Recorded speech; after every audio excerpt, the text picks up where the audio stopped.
To remind pet owners that Progressive covers pets in our auto policy at no extra charge, we're making a really cute pet-themed radio commercial.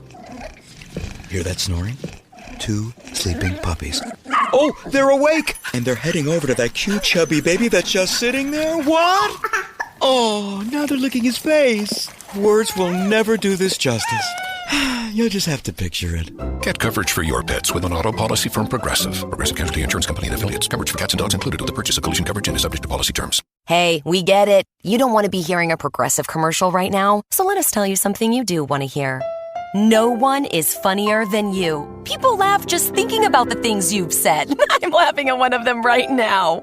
Coworkers repeat your jokes at the office, but they're never as good as when you tell them, and shame on them for trying. There. Don't you feel better? You'll also feel better knowing you could save when you bundle home and auto with Progressive. Although I'm sure you'd have a funnier way to say that. Progressive Casualty Insurance Company affiliates and other insurers. Bundle discount not available in all states or situations. Welcome, book nerds. Today I'm interviewing author Samantha Downing about her debut thriller, My Lovely Wife. Stay tuned.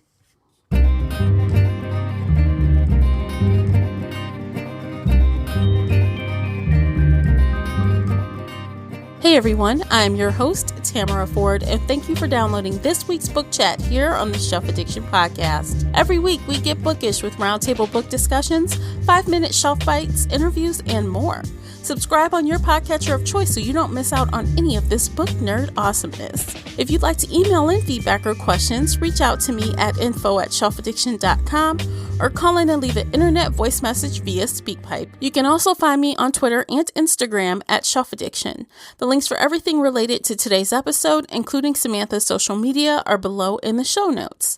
If you know someone who may enjoy this episode, please share it with them today.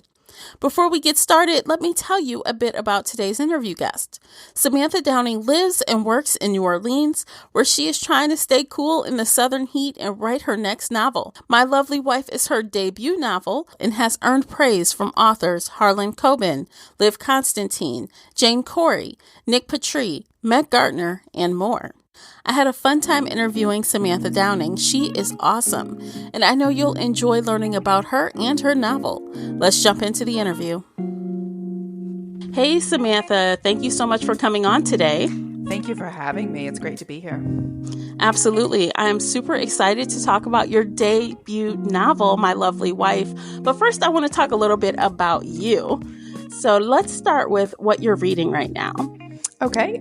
What I'm reading right now is I just finished actually a book called Sometimes I Lie by Alice Feeney is her last name, which is a crazy psychological thriller. That actually came out last year, and I'm preparing for her new one, which comes out next month, I believe. And then I just got the next book of Liv Constantine. She wrote it's 2 people, wrote the last Mrs. Parrish, and their next book is called Last Time I Saw You, and I'm looking forward to that. But my favorite book that I've read this year is Looker by Laura Sims, which is crazy. All of these are thrillers, which is obviously my genre. What makes that your favorite book of the year so far? It's claustrophobic almost. It's so it almost just feels suffocating. It's a woman who is obsessed with a famous actress that lives across the street, and you're completely in her head, and you don't change to anyone else's perspective. So it feels very very closed in and very psychotic.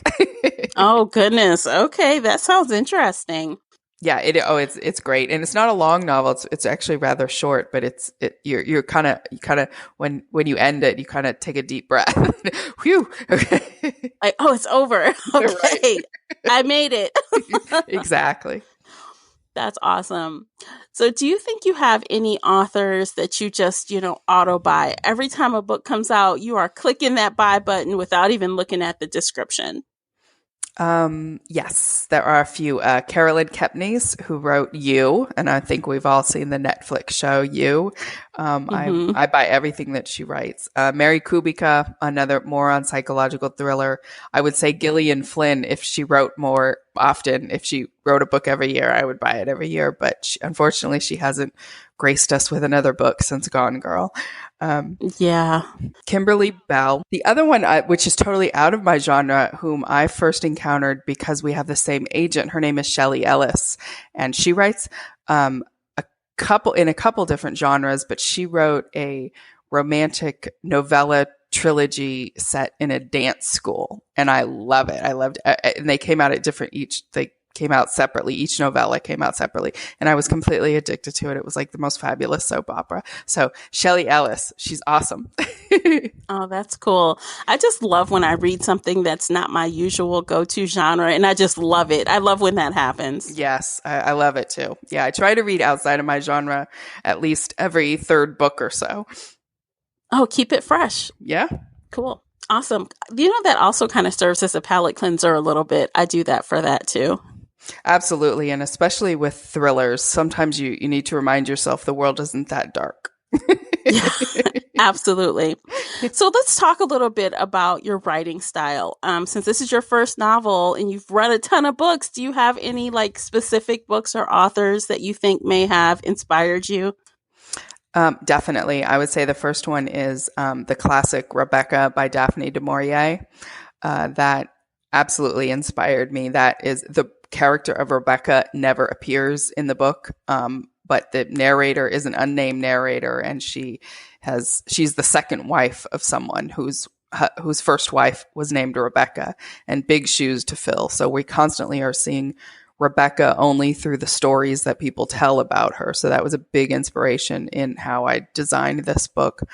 Another one with an unnamed narrator that people don't think about a lot because of how the story plays out is The Fight Club. That's an unnamed narrator. The only name we ever know is Tyler Durden. So we never actually learn Ed Norton's real name in the movie. So it's interesting. It's a fascinating technique, I think. Yeah, I'm so glad to hear that because I was mentioning earlier that I had just, finished your book and I really enjoyed it. But when I finished, I'm like, did I miss what the husband's name was? I'm like, how did I miss it? And I'm like, what's going on? So you kind of use that technique in your book as well. Absolutely. He is an unnamed narrator, and we see his wife, his lovely wife, only through his eyes. We don't ever get her perspective. And I very much wanted the book to be that. I think that's the way that we know people in general. You never really get into somebody's head. You know them only through your interactions with them. So I wanted you to see his wife that way and make your own opinion about who she is or what she is when you get to the end of the story, and then you can have your own opinion. But you never get her inside of her head in the story. It's just him. And at first I kind of wondered, I wonder why she chose to go with one POV versus, back and forth. Because, as a reader, I'm like, I wonder, because I had a couple of things floating in my mind, you guys, so I'm not going to spoil anything, don't worry. But I'm like, I think if you had the multiple, POV, that might have kind of given more away. So is that the reason why you kind of decided to just go with only the one? Yeah, there were a couple reasons. There's a lot of thrillers these days that do have the multiple POV and also the back and forth just between two people. And I didn't feel I had anything new to bring to the table on that. So it would just be more of a repetition of what's already been done. I don't have any new ideas for that. And second, I think being in one person's head keeps the story tight. In terms of how much a reader knows and how much you allow them to know. And in a psychological thriller, that's really important. When you flip perspectives, you have to have the other side of the story almost, and then find a way to build suspense while flipping back and forth. So for me, I prefer to stay in one person's head. Yeah, well, I think it was excellently done the way you did it. I'm like, oh my gosh, I just really enjoyed it. But I would like to ask, when you were planning or, thinking about what you wanted to do for this novel, because obviously you're writing from a man's point of view. Did you, how did you prepare to write from a husband's point of view when clearly you're a woman? So how did that work out for you? Right. Well, I don't plot and I don't plan. So I just start writing, and my ideas come to me like one at a time. Each chapter gives me the idea for the next chapter. And then at the end, of course, I have to do a lot of revision and make sure it's all cohesive. But I found that I'm not a chess player. I can't plan 200 steps in advance. I'm much better one step at a time, and I get better ideas that way. I can expand the story as I go, and it's more fun for me because that's what's exciting to me is discovering the story. So I didn't really plan. I just sort of started writing. That is awesome. Cause I'm like, that was a lot of like interesting how like it all kind of melded back together and things tied up, even though you didn't do any planning for it. Yeah. Well, yeah. I mean, there is a revision, and luckily I have a great editor who says, make sure this all ties together. So, yeah, it's not completely, it doesn't come out that way the first time I write it. Okay. Well, let's go ahead and share like the high level, synopsis of what's going on with this book in case, those that are out there don't know what the book is about. We've already started, but let's go back and tell them what the book is about. So if you wouldn't mind, Samantha. Sure. I think of this as a thriller about marriage. And it is about a couple who has been married 15 years. They have 2 teenage kids, and they get a little bored. And so they spice up their marriage in a very extreme, violent way, basically. And that's what it's about. And they are the people next door. Truly, they live in a gated community, a suburban, upscale country club gated community. They might be people you've met. They might be parents of people your kids go to school with. And I think that's what makes it so that so many people relate to it. I've had people say to me, I love the book, but I don't ever want to live next door to you. Oh my gosh, right? Anybody like that, you want to side eye your neighbors right now. Like, what is going on over there? Because like for me, I live in like a little cookie cutter, right? Exactly. Suburban little, neighborhood. And I'm like, these people, some of them are psychopaths. You just don't know it. Right. Exactly. That's the beauty of being a psychopath. You have this normalcy that you live under. Otherwise you'd be caught right away, right? You have to pretend you're normal. That's the idea. So I've got to ask you, did you do a lot of research about, serial killers and psychopaths and therapy and things like that? I did. And I have over the years seen the same movies, TV shows, books that everybody has. I mean, I think a lot of the serial killer stuff has become common knowledge in terms of the profilers and what they do. And there's been I don't know how many TV shows about profilers and people that track serial killers going all the way back to Silence of the Lambs, which I think first made it very famous. So in terms of that, yeah. And one thing I did not want to do in this book is repeat information that most people already know about serial killers and profiling and things like that. Because if you're a thriller reader, you already know it anyway. Yeah. Well, for sure. Okay, so I did want to ask a little bit about Millicent. Oh my gosh, I can't say her name. Millicent? Thank you. I'm so curious about her because she is completely batty, in my opinion. And she's also very, very smart. So smart. So when you were like developing her, like, did you draw inspiration from anyone you know? Or like, how did she come about? Millicent I look at as an extreme version of today's superwoman, what we used to call a superwoman. I don't know if people still say that word, but the wife, the mother, the career woman, the one who's got everything in control and on top of everything. She's the most extreme version of that. She's an uber control freak. She has lots of rules in the household, and that's not even talking about their extracurricular activities. Just the way she runs the household is, somewhere between the military and a drill sergeant. I don't know what it is, but she has a lot of rules, and it's easier kind of just to go along than to fight her on it. So I think the family, even for teenagers, it's easier just to just to do it, and then they can get out of the room as quickly as possible.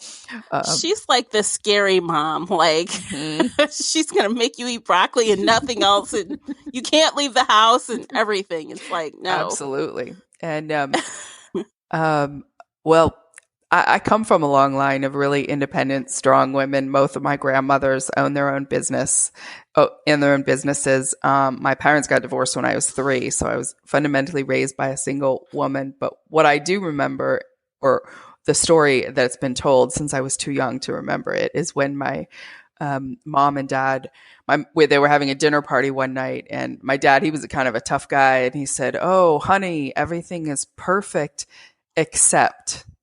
And then oh, no. he reeled off I don't know what it was. The butter wasn't soft enough. The rolls weren't hot, whatever it was. And my mom picked up a bowl of pasta and dumped it on his head and walked out.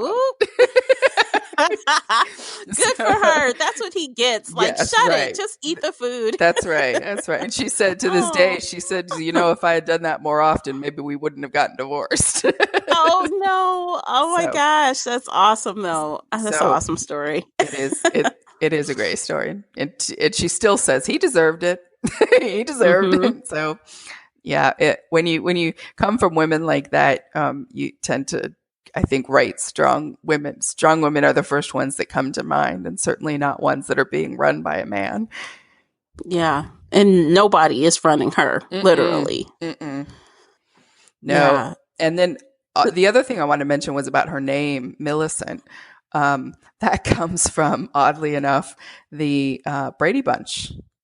That is, if anybody remembers their Brady Bunch trivia, Millicent, it's the only time I've ever heard the name. Someone told me now it's in Harry Potter, one of the Harry Potter later books, but I'm not familiar with that. Not all of the books anyway, but the only time I've ever heard the name Millicent is she was the first girl Bobby kissed, and she gave him the mumps.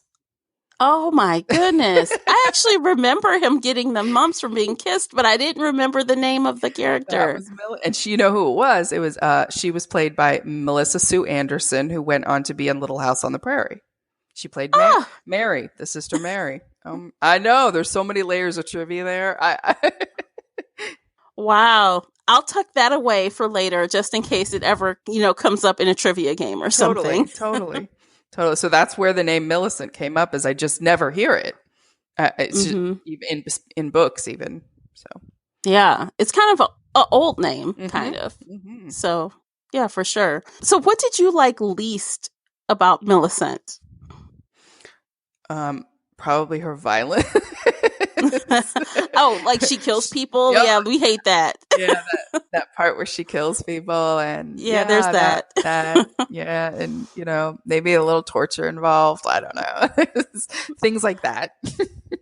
Yeah, I mean, I was really interested in how multi-layered she was. She had lots of layers. Like, you think one thing and then you think something else, and then you're back to your original thought, and you're like, oh man. I mean, honestly, I'm surprised the husband stayed with her for so long. She's crazy. And that's awesome. I love it. It was so entertaining.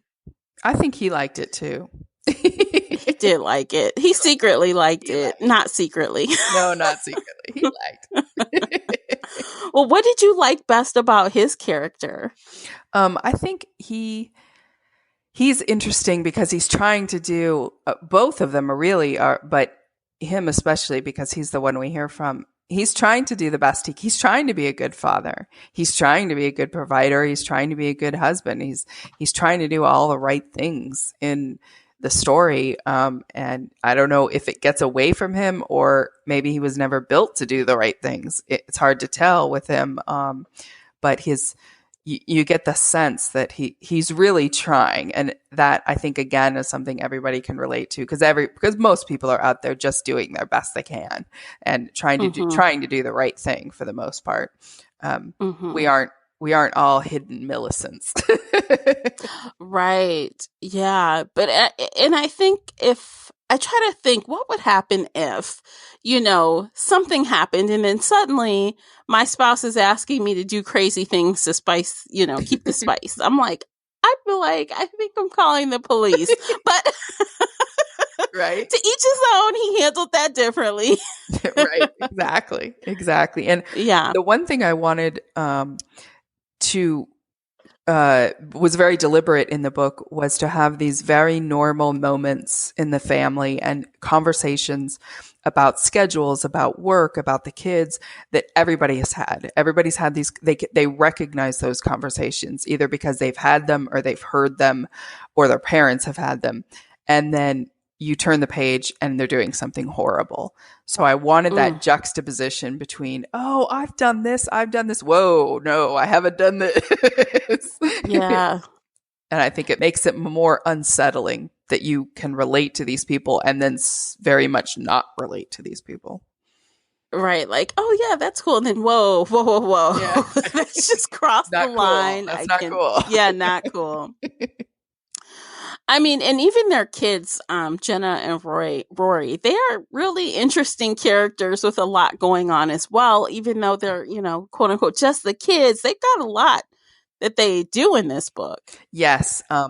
I definitely wanted kids that were older instead of toddlers that really have no storyline yet other than, I don't know, throwing a tantrum or something. But I wanted kids that were teenagers and had their own personalities and their own storylines. And really what I wanted to do was show that this terrible thing the parents are doing and they think is a secret and they've sort of put into this little box away from their family, the effects of it actually ripple out.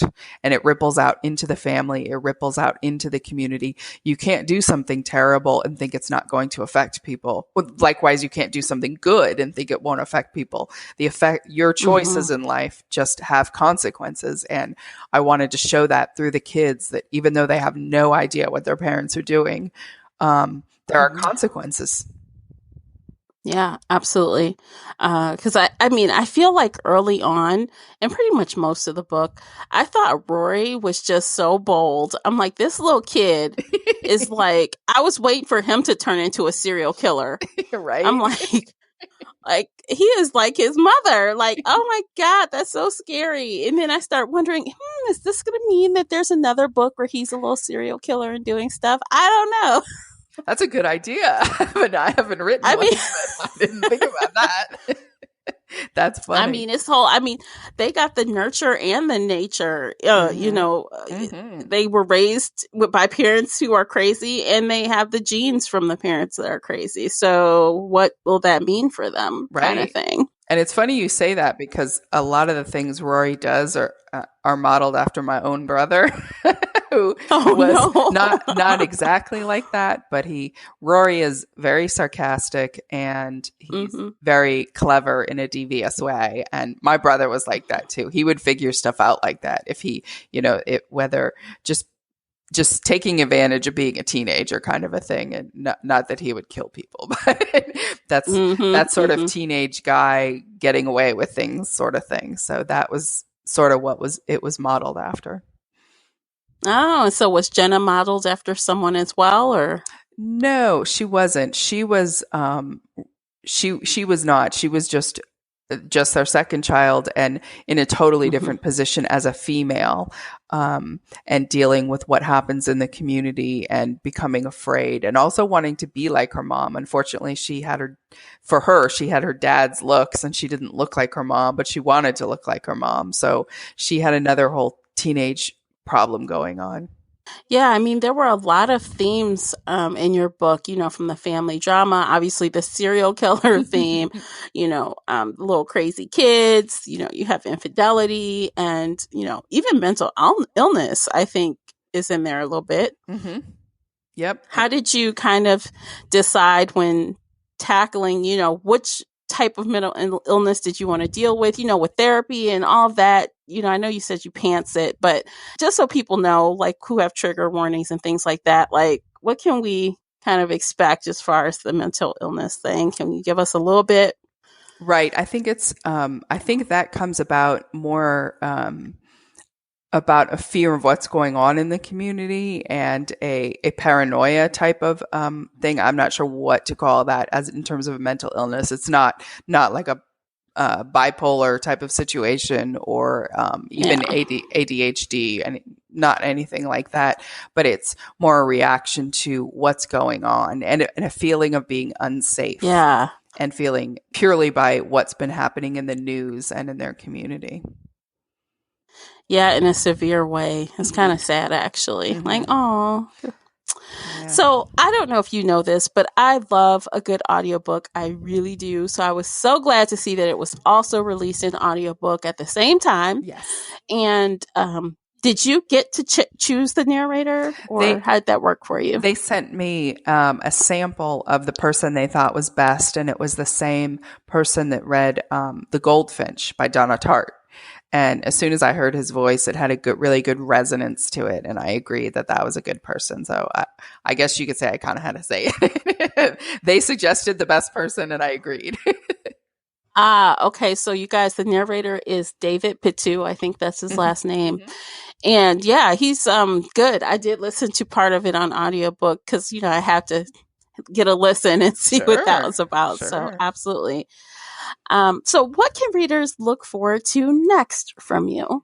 Another thriller. I'm in edits right now, and it's I can't say too much other than hopefully it's just as entertaining and disturbing as this one. That's really what I try to do with my books.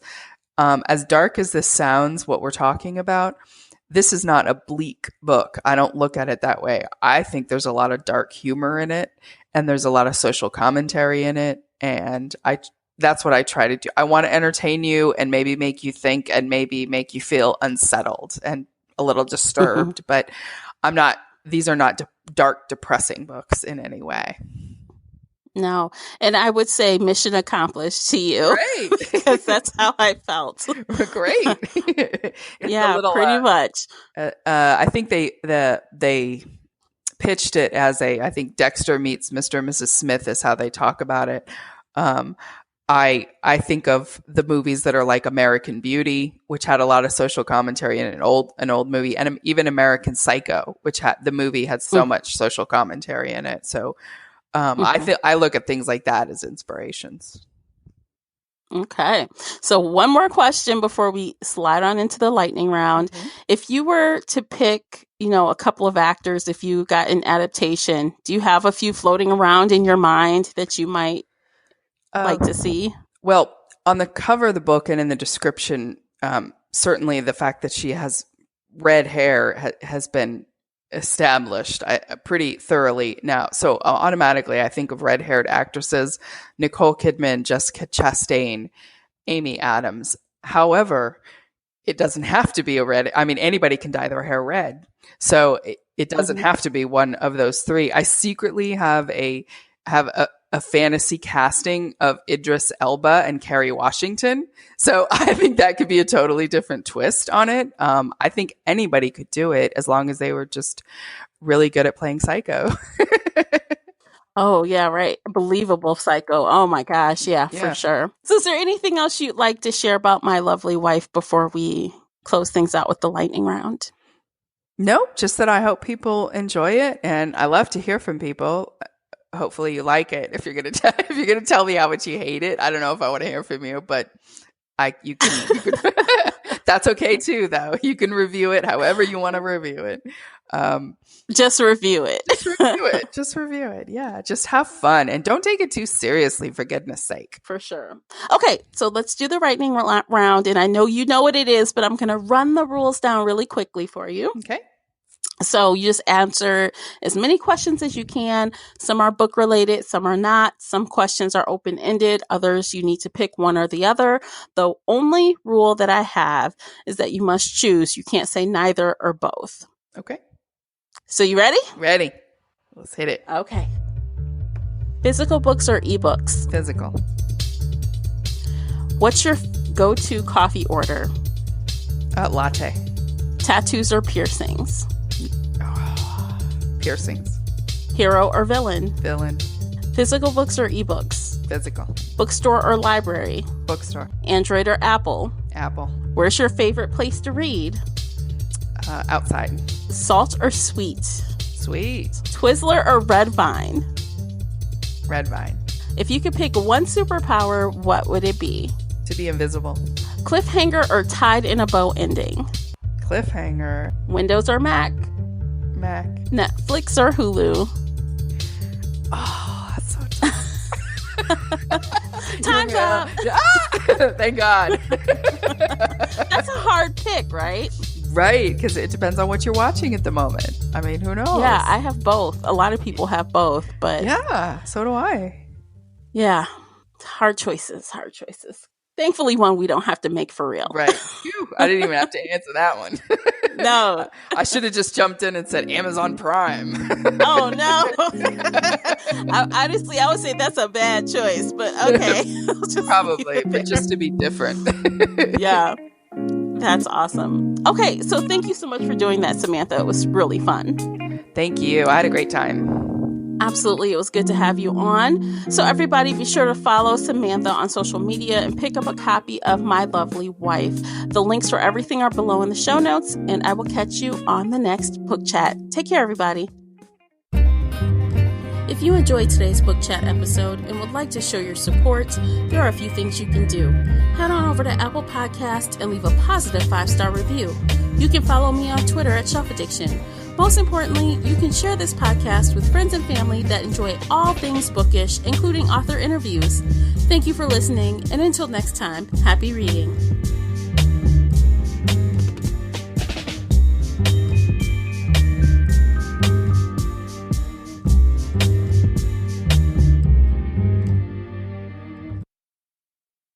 To remind pet owners that Progressive covers pets in our auto policy at no extra charge, we're making a really cute pet-themed radio commercial. Hear that snoring? 2 sleeping puppies. Oh, they're awake! And they're heading over to that cute chubby baby that's just sitting there. What? Oh, now they're licking his face. Words will never do this justice. You'll just have to picture it. Get coverage for your pets with an auto policy from Progressive. Progressive Casualty Insurance Company and affiliates. Coverage for cats and dogs included with the purchase of collision coverage and is subject to policy terms. Me, but also you. The Pharaoh fast forwards his favorite foreign film, Powder Donut.